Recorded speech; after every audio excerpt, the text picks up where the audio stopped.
Hello everyone, welcome to my YouTube channel. आज की ये वीडियो आपके लिए बहुत ही ज़्यादा इंपॉर्टेंट होने वाली है। So let's start the video. तो थंबनेल और ये टॉपिक देख के आप समझ ही गए होंगे कि आज का हमारा टॉपिक है how to crack Jamia BEd entrance exam 2024। देखिए, इसके सम बेसिक से पॉइंट्स हैं जिसको आपको फॉलो करने हैं, और अगर आप इनको फॉलो करेंगे तो आप 2024 Jamia BEd entrance exam crack कर लेंगे अपने। ठीक है, so let's start the video. तो देखिए, हमारे कुछ 7 पॉइंट्स हैं, ठीक है, और मे बी 6-7 पॉइंट्स हैं जिनको आपको फॉलो करने हैं। ठीक है, तो सबसे फर्स्ट पॉइंट हमारा है exam pattern and marking scheme. तो देखिए, किसी भी एग्ज़ाम को, चाहे वो आपका कोई भी कॉम्पिटिटिव एग्ज़ाम हो, कोई कुछ भी हो, ज़रूरी नहीं सिर्फ जामिया के बीएड, किसी भी बीएड के कोई भी कॉम्पिटिटिव एग्ज़ाम हो, तो सबसे पहले आप क्या चेकआउट करते हैं कि एग्ज़ाम पैटर्न और मार्किंग स्कीम। ठीक है, आपको पता होना चाहिए कि एग्ज़ाम पैटर्न क्या है, कितने नंबर ऑफ़ क्वेश्चन कितने आने वाले हैं, उनकी कितनी मतलब पर्टिकुलर एक क्वेश्चन पे कितनी मार्किंग, आपको कितने मार्क्स मिलेंगे, और उसकी नेगेटिव मार्किंग है या नहीं है, और कितनी टाइम लिमिट है उस पेपर को सॉल्व करने के, आपको कितना टाइम दिया जा रहा है। तो ये सारी चीज़ें बेसिक सी चीज़ें होती हैं। तो आपको जामिया के एंट्रेंस में यही चीज़ देखनी है कि इसका एग्ज़ाम पैटर्न और मार्किंग स्कीम क्या क्या होने वाली है। तो बेसिक आपको इसको समझने में थोड़ा कम ही टाइम लगेगा, बट आप इसको समझ जाओगे। ठीक है, अब है हमारा नेक्स्ट है सिलेबस। तो one of the most important point है ये सिलेबस। देखिए, जब आप एग्ज़ाम पैटर्न और मार्किंग स्कीम को समझ लेंगे तो आपको ये देखना होता है कि सिलेबस क्या है, मतलब जीके कितनी आ रही है, जीके कितने नंबर की आ रही है, जीएस कितने नंबर की आ रही है। ठीक है, और करंट अफेयर हो गया, रीजनिंग हो गई, मैथमेटिक्स हो गया, ये सब कितने कितने नंबर के आ रहे हैं, ये सारी चीज़ें पूछी जाती हैं। तो आपको ये देखना है कि जीके, जीएस, करंट अफेयर, ये सारे हैं कितने कितने मार्क्स के पूछे जाएंगे सिलेबस में, और क्या क्या सिलेबस में है, मतलब जीके, जीएस क्या क्या टॉपिक है, ये सारी चीज़ें आएंगी सिलेबस में। ठीक है, अब हमारा देखिए, एग्ज़ाम पैटर्न और सिलेबस के बाद हमारा थर्ड पॉइंट जो है वो प्रीवियस ईयर क्वेश्चन पेपर है।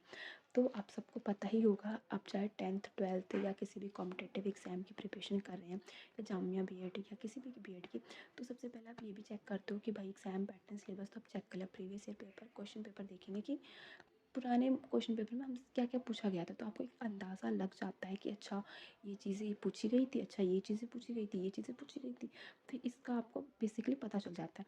तो आपको total Jamia BEd entrance exam के 5 प्रीवियस ईयर क्वेश्चन पेपर देखने हैं, पिछले जितने भी 5 साल के प्रीवियस ईयर क्वेश्चन पेपर आप उनको देख लीजिए। इससे आपको एक अंदाज़ा लग जाएगा, आपको पता लग जाएगा कि कौन कौन सी चीज़ें पूछी जाती है, कैसे पूछी जाती हैं। ठीक है, अब नेक्स्ट हमारा फोर्थ है सब्जेक्ट कैटेगरी।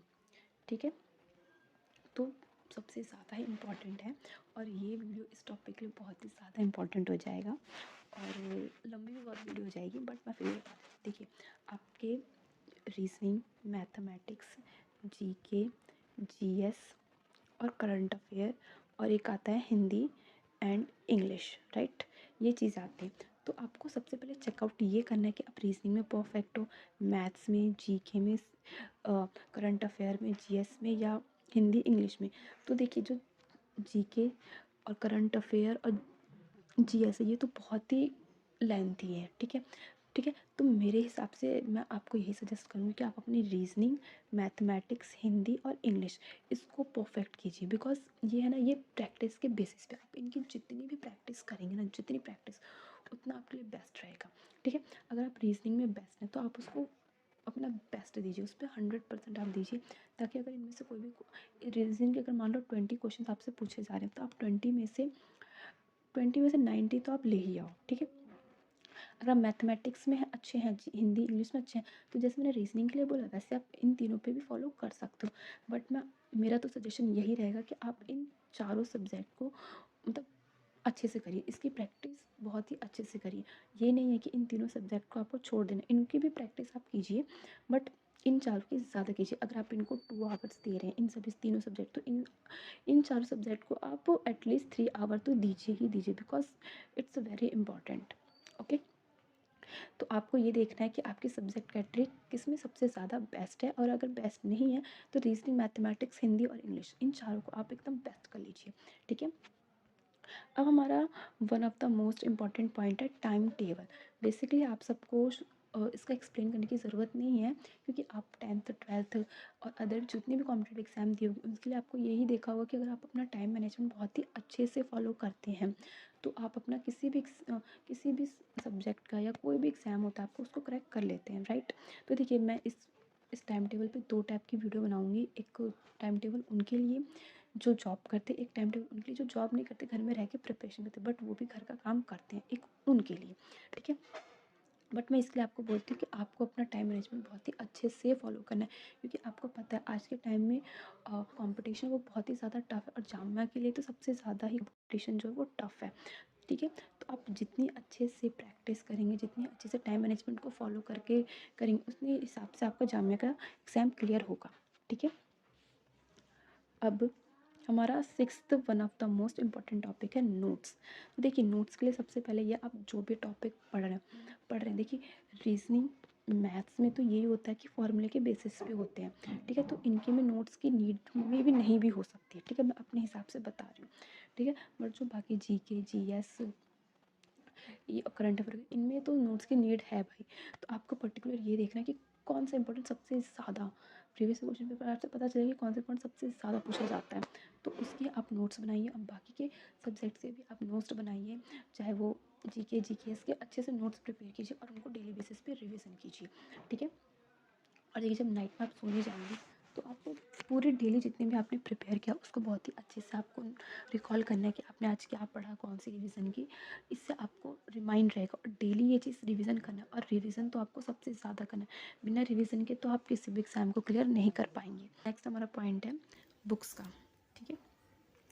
तो देखिए मेरे हिसाब से तो 2 से 3 बुक है जो सबसे बेस्ट है। एक तो आर गुप्ता की, दूसरी कॉन्सेप्ट है, और तीसरी सफ़ीर गाइड की। तीनों बुक बहुत ही अच्छी है, और आप चाहें तो इनको परचेज़ कर लें अमेज़ॉन पे, फ्लिपकार्ट पे, इन सब पे अवेलेबल होती हैं, तो आप उनको परचेज़ करके थोड़ा सा प्रैक्टिस के लिए, ठीक है।